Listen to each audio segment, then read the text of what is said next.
When the order to start working from home started to disseminate, my friends would occasionally reach out to me and ask me, how I'm doing. So the running joke became, well, I've been working from home since 2017. This is just business as usual for me. And as the days went on, I started to realize that wasn't all the way true. I couldn't put my finger on it, but something felt different. And then one day I came across this tweet, and it said, "You're not working from home. You're at home during a crisis trying to work." And that distinction put into words what I was feeling. This is not normal. Because the more I thought about the analogy of Google Chrome, our web browser. With Google Chrome, the more tabs you open, the more space that it takes up on your computer. And if you want to get some of that space back, you close out those tabs. And when I look at that in terms of our real life, we're juggling all these things, which are tabs that we're opening. And as we finish a task, we get that space back. But the problem was that there's this one tab that we can't close, the tab of this crisis. And it's always in the back of our mind, whether we're thinking about it or not thinking about it, it's always there taking up space. And so normal everyday tasks were starting to be more draining, more resource intensive, more mental capacity intensive. And as the days started to go on, I started to look at, okay, well, what can I do? What can I be mindful of that's going to help me get through this? And I came up with 3 quick things. The first thing that kind of hit me was to be kind to yourself. And what I mean by that is, I'm a big pot roast fan, specifically my wife's pot roast. And so when it came time for me to go grocery shopping, I bought 3 pot roasts because they're delicious and they can last a long time.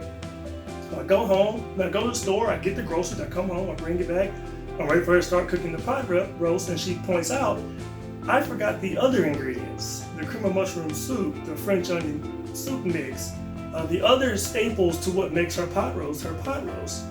And I got irrationally angry, not at my wife, but at myself, because I forgot these ingredients. And I'm trying to figure out, well, why am I so angry? Well, if I forgot these ingredients, I gotta go back to the store, it runs me another risk of getting a chance with the virus. Then I come home, make my family sick, and then my extended family suffers. It's just started to compound. And I stopped myself. I took 3 deep breaths, and I realized that I wasn't angry about the fact that I forgot the groceries. I was angry about the potential implications of it because of this virus, this open tab in my mind. And so things that we normally do every day are going to be magnified. We're going to forget things. We forgot things before the virus. We're going to forget things during the virus. We're going to forget things after the virus. But during the process, we've got to be kind to ourselves. Give ourselves space to be human, to make mistakes, to forget things, to do the wrong thing, to make the wrong decision, to adjust. We're human beings in uncharted territory trying to make the most of this situation. And you've got to be kind to yourself. You're not going to be a superhero. You're not going to remember and do everything. And that's okay. Give yourself grace. Give yourself forgiveness. Give yourself space to be human. The second thing that really hit me was allowing myself to feel my emotions. Because in that example with the pot roast, I was angry. And that anger manifested in a way that wasn't healthy, and I had to stop myself. I feel like we've got to insulate ourselves from what's going on. But it's not just anger that we're going to feel. One of the big emotions we're going to feel is fear. Because we don't know what the future holds. We don't know what's going to happen from here. And that fear is okay. Experiencing fear, experiencing any emotion is okay. But experiencing it and then allowing it to paralyze you, that's not healthy. And the best way I could figure out how to deal with this was to focus.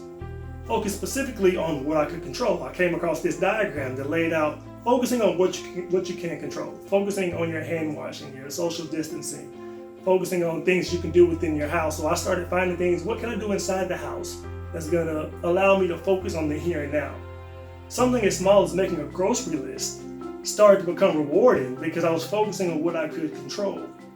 Counting those 20 seconds when I'm washing my hands, focusing on what I can control. I can't control what other people do. I can't control what happens outside of that circle, or within my circle, I can. So feeling those emotions is fine. You should feel those emotions. Don't bottle and push them down. Feel them, experience them, but don't let it paralyze you. When you're feeling overwhelmed, stop and focus on what you can control within your bubble. The third thing that really hit me was accepting my limitations. Stop me if you've ever heard this. Now that I'm at home, I'll get more work done more than ever.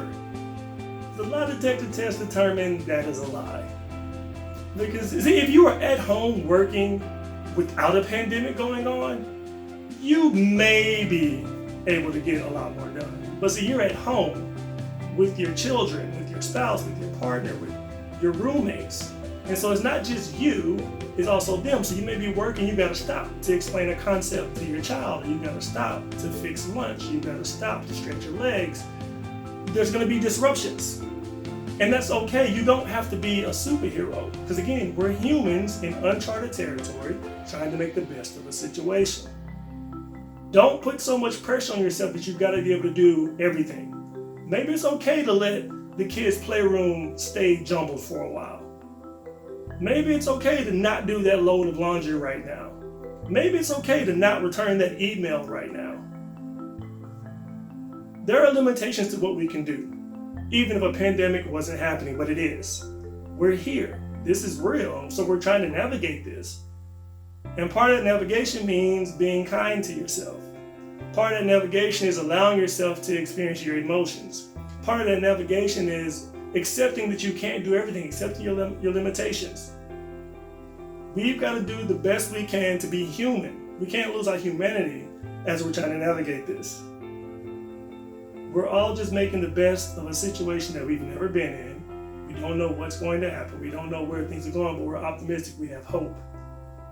So you've got to be kind to yourself. To be able to self-regulate, you've got to give yourself space to be human.